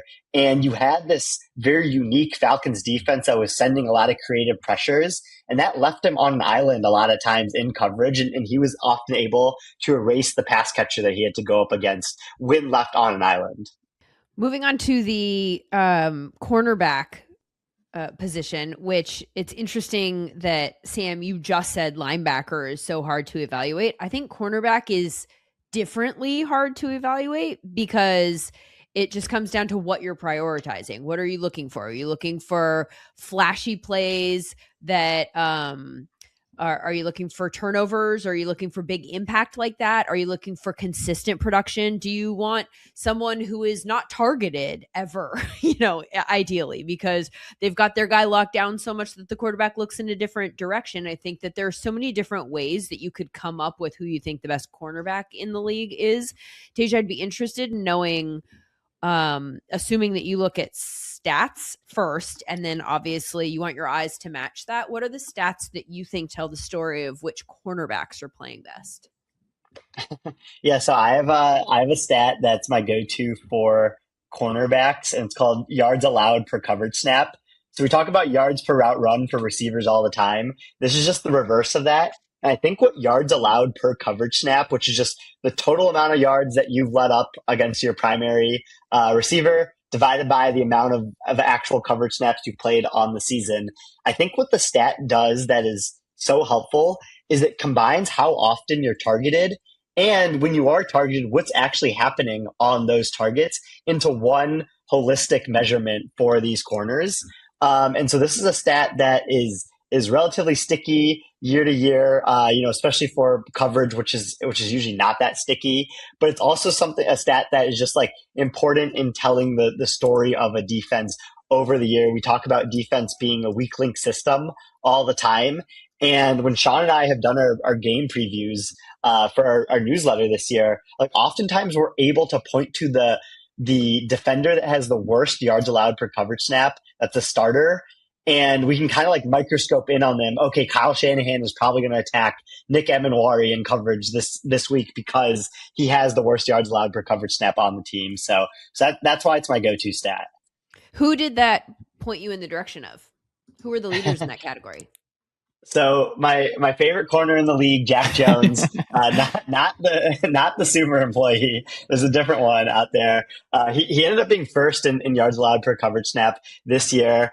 I noticed this like mid-season that he was doing really well, and I'd been kind of following his career because like I was a fan of him in New England. I thought he actually played decently well with the Raiders at points, but clearly he has a lot of personality concerns that keep making him get cut from different teams. But this was another just like really good season from him in coverage. When I watched the Dolphins this year, he did have some defensive pass interference penalties that wouldn't show up in this stat. But I think like on plays where he wasn't getting penalized, he was just really good at making sure that the offense wasn't able to convert yards on him.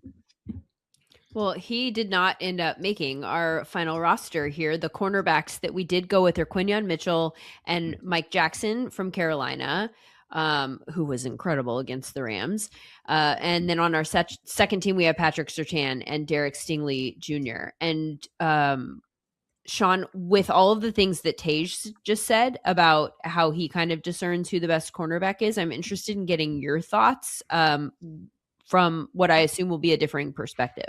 Yeah, cornerback is, I do think, in some ways a hard spot to look at. In some ways, like some things can be easier because it's hard to tell, like, oh, is this guy actually open? So I think you have to trust, like, all right, your eyes at certain levels. To me, it's like, are you obviously executing your assignment? Are you at this level a guy that is, like shaping the field in a little bit? We're not in a time in NFL history where a cornerback is going to follow a receiver and just shut that guy down. That's just not how teams play. But do you have some flexibility to play kind of in different directions? That, I have a little bit of a bias towards that. So my list was Stingley, Surtain up top, and then Mitchell and Lassiter on the second team. And I think for us to miss Lassiter is a little bit of a tough one for me.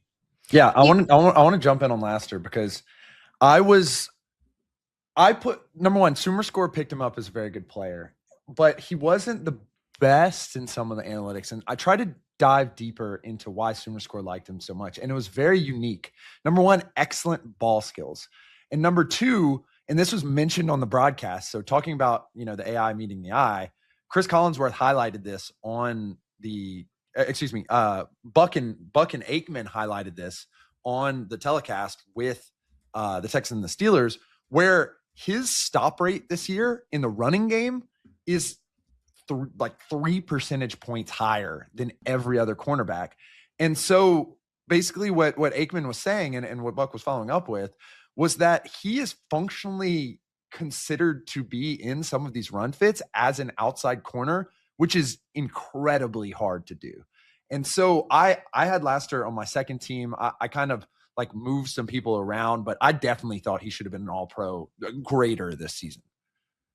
I thought that Lassiter and Stingley being in the same offense is, and this isn't, they're not the only example of this, but I think that their defense, I think that it's interesting too to say like, well, how do you evaluate this? I mean, you can obviously watch tape and you can get into all of this, but there's a component of having someone who's really good on the other side.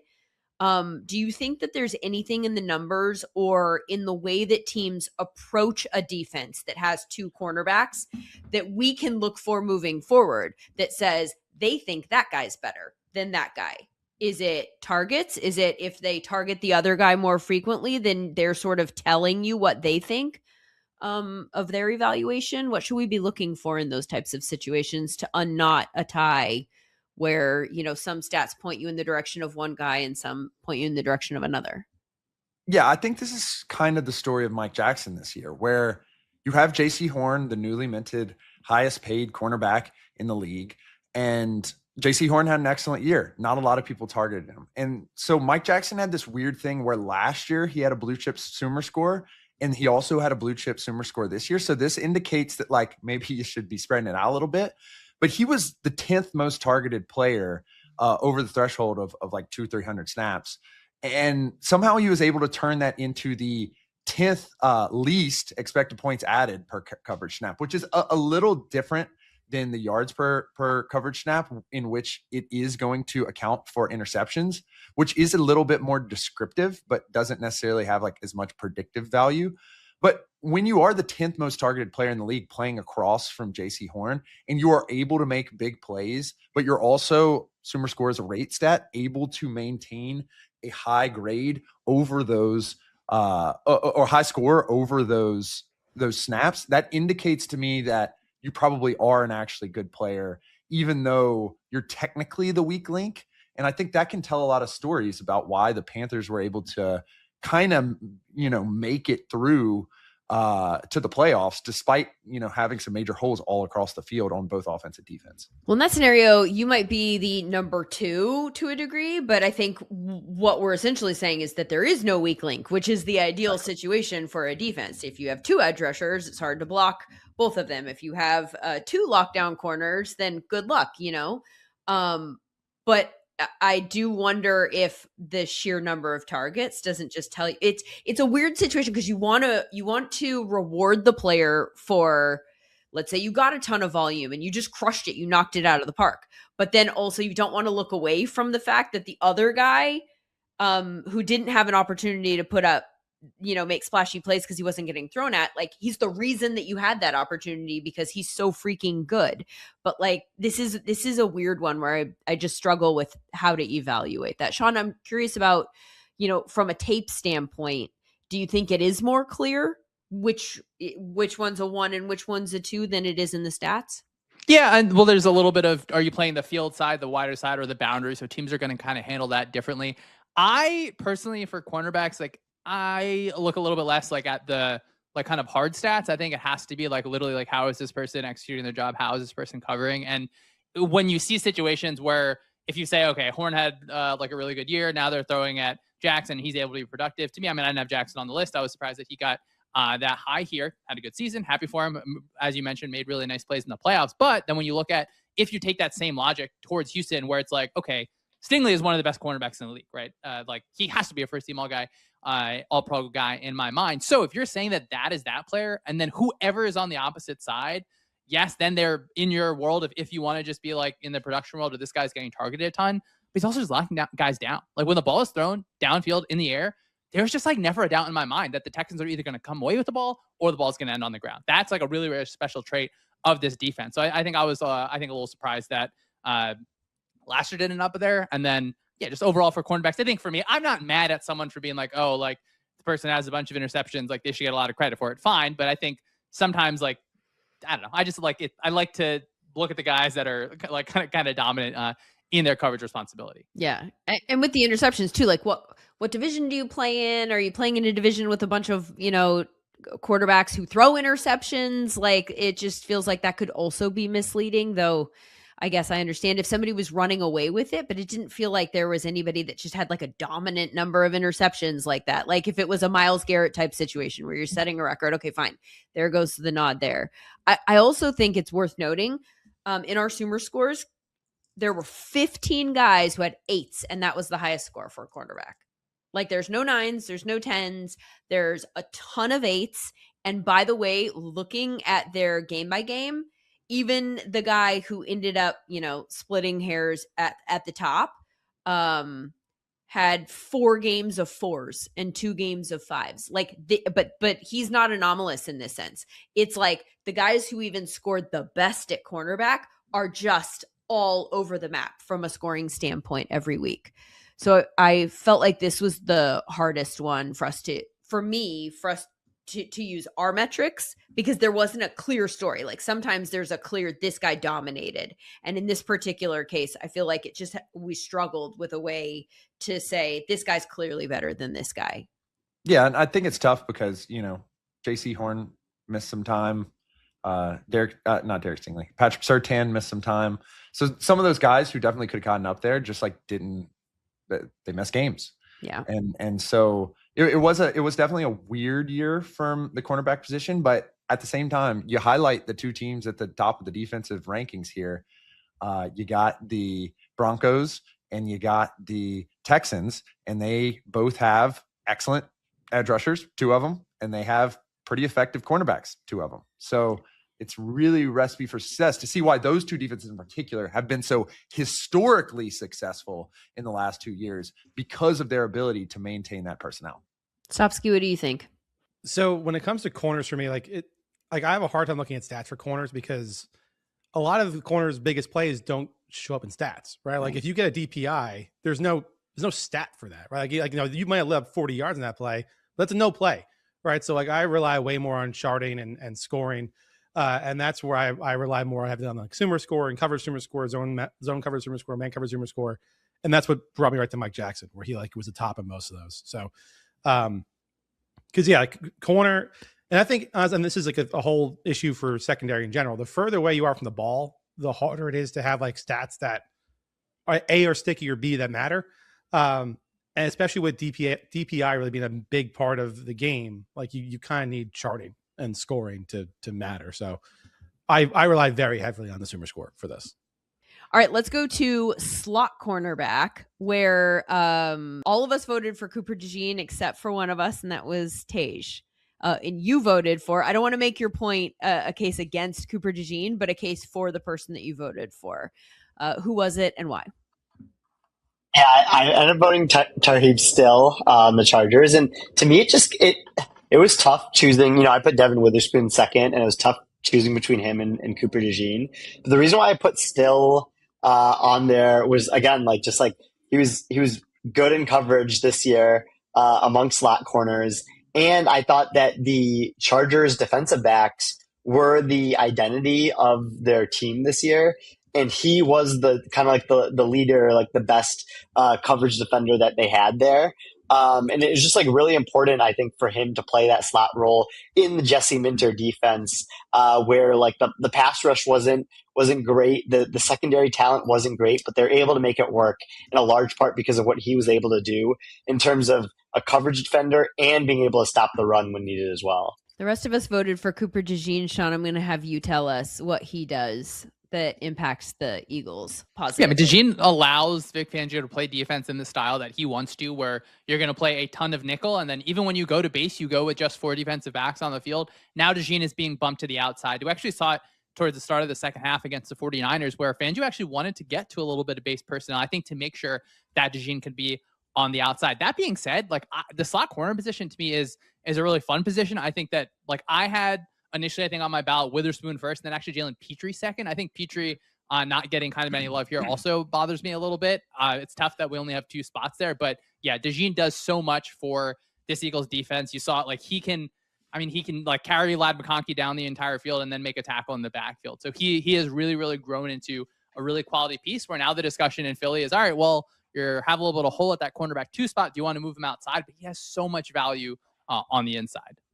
This is the 3rd year that they have actually had a specific all-pro roster spot for a slot cornerback, which is, I think, is interesting that they went in this direction to kind of split them off, Stopsky, from the outside corners. I think that that's probably a smart thing to do based on how today's game goes.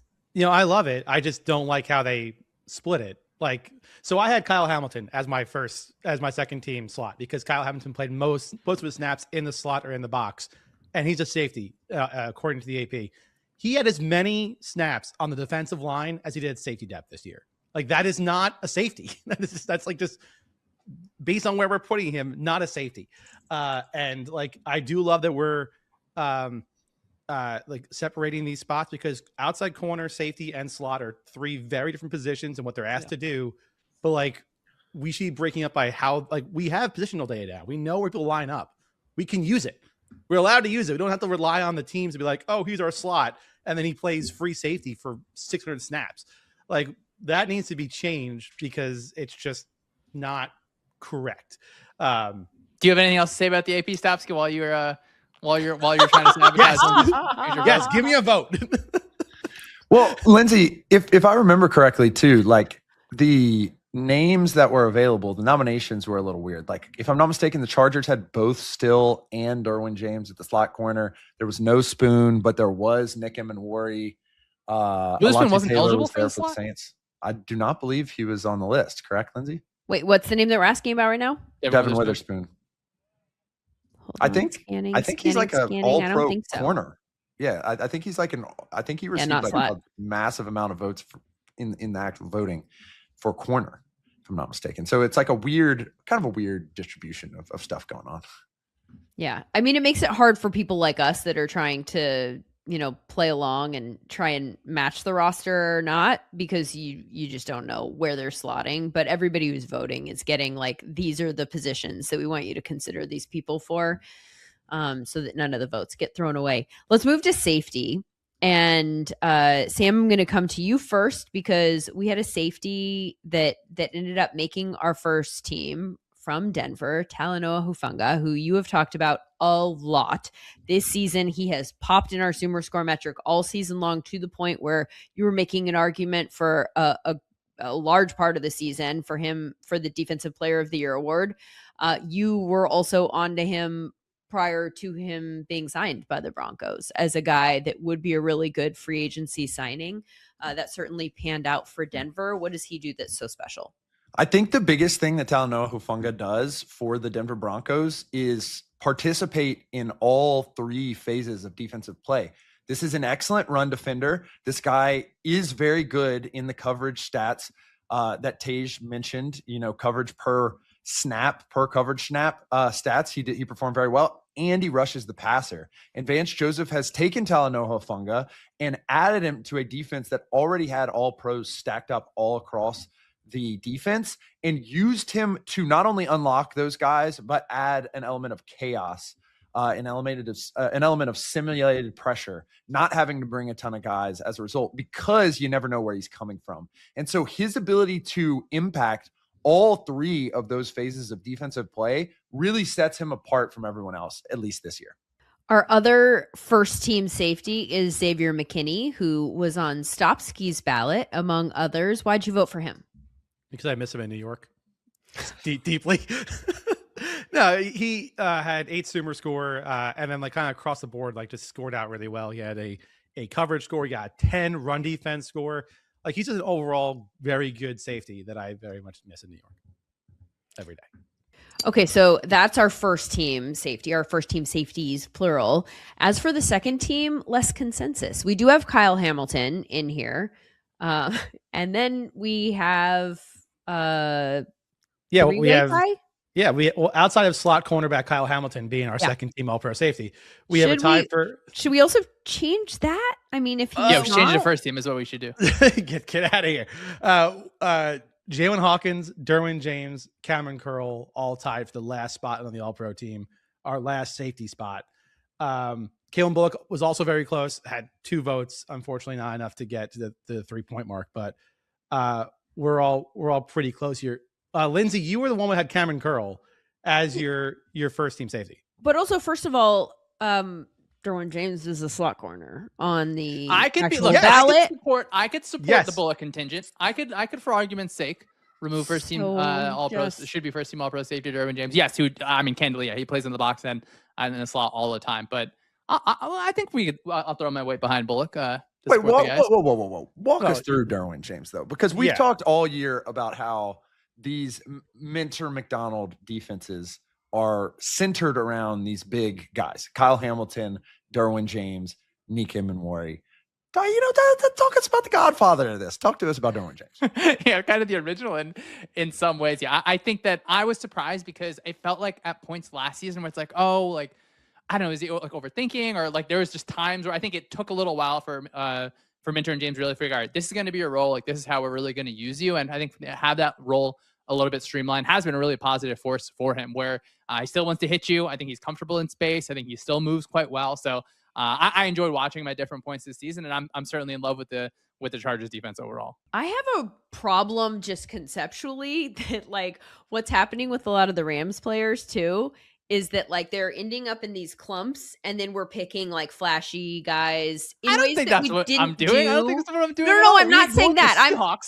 And then it's not a statement about your argument. It's a statement in favor of my argument. Because I voted for Cameron Curl. And I think what's happening here is that the Rams have so many good players all over the field that maybe some of them are not getting picked up on for their individual contributions because it looks like it's part of a system.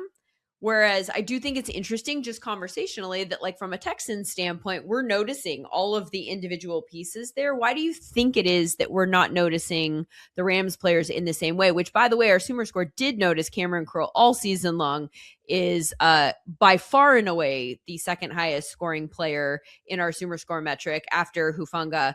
And then there's, a little bit of a drop there from a percentage standpoint. And I'm not saying that tells the story completely, because this position, like the cornerback position, to a degree, kind of goes like this from a game-to-game standpoint. But I do think that it's interesting to just have a larger picture. I'd like to hear your thoughts on the Rams individual players not making this list, whereas like the Texans individual players are. Why do you think it is that those players pop and the Rams players who are clearly on a very good defense don't? Yeah, I think it's a really interesting point to bring up. I think when it comes to the Rams, a lot of their defensive success came earlier in the season, and it came as a large part because of their defensive line. Like you mentioned Byron Young earlier, and we saw other defensive linemen make big plays for them. Their secondary, I'm still like very iffy about, even at this point in the season, just because like we saw them give up a lot of explosives in like the last like month and a half of the season, and I think a big part of that was because of their secondary. And I think Chris Chula has like made it work to an extent, despite the talent not being the high end of other defenses. But I think like when you look to give credit out to the Rams defense, it's just a lot of good individual combination or contributions, and not like any individual player just completely taking over a defense like we've seen with some of the other players we've talked about in the back seven, like a Zach Bond or Quinyon Mitchell, for example. Stopsky, what do you think that SumerScore might be seeing there based on how it evaluates safety play that we are not taking into consideration in this conversation, or it is not glaringly apparent to everybody when it's scoring Cameron Curl that high? Well, again, I think that this kind of goes back to what we were talking about with like corners, right? Like a lot of what happens with corners and safeties happens off screen, right? Like what they're doing happens a lot off screen. It happens sometimes in no plays. And this is also like just fundamentally why I can never vote for Derwin James like in this position. Like Cameron Curl plays such a different spot, right? Like he's playing 10 to 15 yards off the ball, trying to stop massive deep passes his way, and like Derwin's playing like in the box, like close to the line of scrimmage. Again, it's a very different position. Like, and it's easier to evaluate players when they're close to the line of scrimmage. And that's, again, SumerScore is looking at the all 22. It's looking at everything you're doing. And I think that's why Cameron Curl, who had a 9 SumerScore, had a 10 coverage SumerScore, had a 9 run defense SumerScore. It's I'm forgetting who the evaluator was, but like he was saying, like when he would watch safety clips for kids going from college to pro, he might watch a full game and only get like 10 real clips of like watching a safety play, because of just they're not involved so much like at the point of attack that often. A lot of what they're doing is when the ball's away from them, and like how they're taking away a deep threat, how they are ranging from sideline to sideline. But SumerScore can do that. And here's what I'll piggyback off that, working with the ML team on the actual function of this is like we are able to pick up relationships between players using the transformers. And so as a result, I do wonder if in particular there was a lot of question marks at the beginning of the season about Emmanuel Forbes and Durant, the cornerbacks.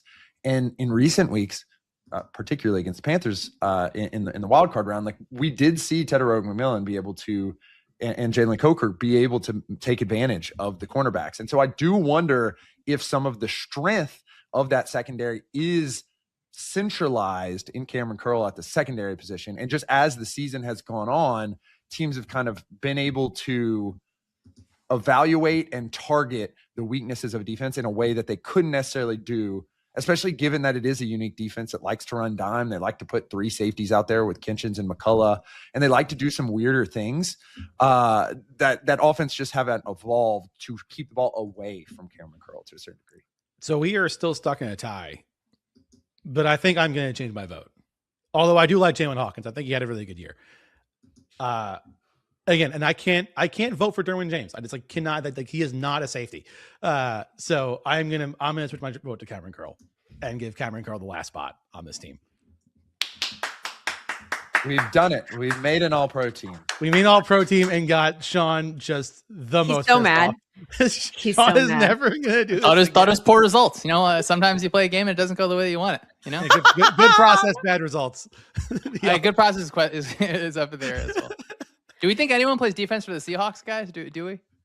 I mean, that's a great players who walk out there. Who from the Seahawks? Because this is actually something, and I made my point about the Rams. I noticed this in the actual all pro list, like that there aren't as many as I think should be. And I'm not arguing specifically this guy should have been in there, this guy should have been there, but just in terms of reflecting the talent that's on teams, like we've talked about. I'm focusing on the Rams. I don't want to go away from your Seahawks question, but like we've talked about the Rams all season long on all of these shows and just how many of their guys consistently are popping in our metrics and how impressive it is, like just top to bottom.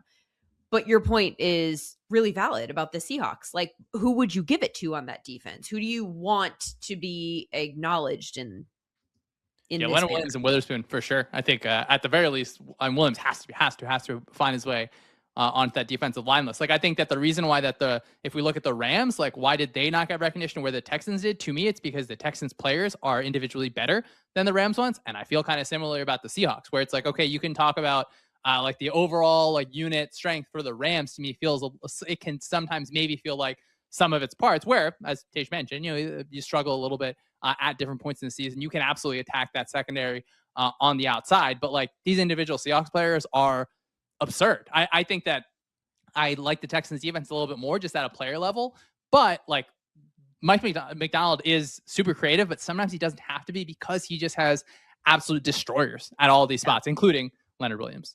Yeah. It might be the case of like a lot of guys who are at like an 8 level. You know what I mean? And there's a couple of individuals who are you could make the argument are better, but like, boy, what does it look like when you put a whole bunch of 8s on one team? Right? Like that's how you get the results that we've seen this year with the Seahawks on defense and the Rams pretty much across the board.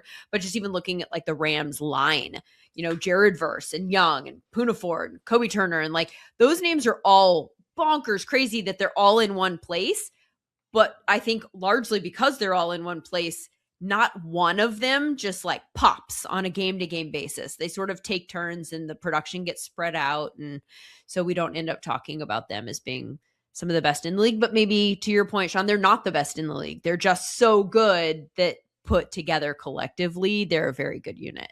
Well, and that's like a team building question too, right? Of like for defense, it's a weak league system. Would you rather just have like a defense of 7/8 versus like a defense of 6s with like a 10? Right. Thrown in there. And like it seems like the Rams and the Seahawks, like because the Rams and the Seahawks players, it's not like they were like not in this conversation. All of them were like Jared Verse in the conversation, like Kobe Turner got a nod, like Devin Witherspoon was very close to getting a nod, Big Cat Williams was close to getting a nod. There are a lot of guys on this list that are like they're very, very close to being at like maybe like the 5th or 6th best player in their position. And just when you put all that together, it's like, well, how do you attack this team? If like there is no weak link, it's just like it's really good players across the board. Whereas offense, you're attacking and like you want like a 9 or a 10 at receiver or receiving running back, and or quarterback, and an idea like that. So, yeah, I agree. I was a little surprised too that the rest of the Rams I think we only gave Kobe Turner the nod, but it's that Puka. defense is good. Oh, I meant on defense. on My defense, bad. just Kobe. But we spoke about the Rams and Seahawks defense all year, but again, just no weak link. Yeah, it's an interesting conversation. Tej, it's been so fun having you with us here. What's your overall takeaway from having done this exercise this season? Yeah, I mean, this was very enjoyable. Yeah, I had a lot of fun, just going through and each position and thinking about voting for the All Pro. Lindsay, I think it's so sick that you're actually doing the real thing with the ballot. But it was a good time coming on here and hearing Sean get mad about some of the choices that ended up on the final ballot. By the way, though, I want to say about my vote, my vote was in so many ways a vote for all of us, because we talked all season long, and I thought that the value that I bring to that voting is not my own individual opinion watching a game. That has very little value. But my access to all of the hard work that all the people at Sumer are doing, and talking to people who have different perspectives and stuff, and us kind of trying to create products that merge all of these different point of views into one way of looking at it and evaluating players. And so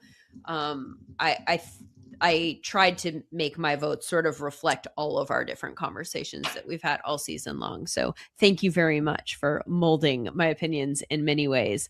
All right. Thank you for those of you listening for staying with us for this particularly long episode of the SumerSports Show. But I hope that you've had fun going through these conversations with us. For Tej Seth and Sean Syed and Sam Bruckhouse and Matt Stofsky, I'm Lindsay Rhodes. This has been the SumerSports Show. We're back again next week.